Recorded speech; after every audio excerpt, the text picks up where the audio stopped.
Wesh les mecs, alors vidéo de ce soir, il faut pas que l'estime que vous avez de vous-même dépende de la validation ou du rejet des autres. C'est-à-dire qu'en fait, je te donne un exemple.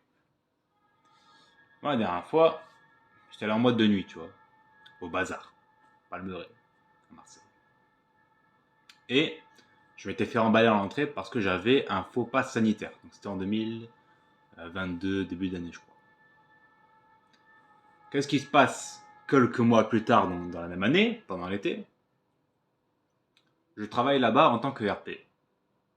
Bon, pas longtemps. Mais ça pour te dire quoi en fait? Que ta valeur ne dépend pas du rejet ou de la validation des gens, d'une boîte de nuit qui te laisse rentrer ou qui te dit non, casse-toi. En fait, ça dépend, ça fluctue. Moi, regarde, je m'étais fait emballer. 2 mois plus tard, je travaille là-bas, tu vois. C'est marrant de voir le contraste entre le début où tu te sens minable parce qu'on te rejette et après quand tu te retrouves à faire des stories à dire hey, regardez, je tape ici, ah ouais, c'est trop bien, machin. En fait, juste pour te dire que c'est pas ça qui fait ta valeur. Tu peux être rejeté ou validé, tu dois savoir qui tu es humainement parlant, tu vois, dans tes tripes, tu vois. Par exemple,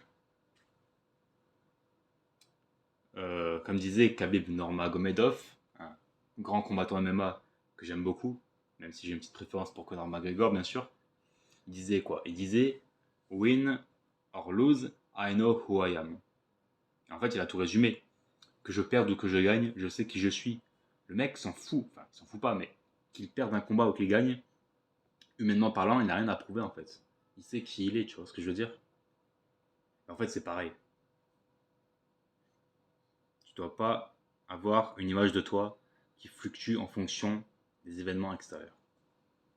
Ok? Allez, ciao.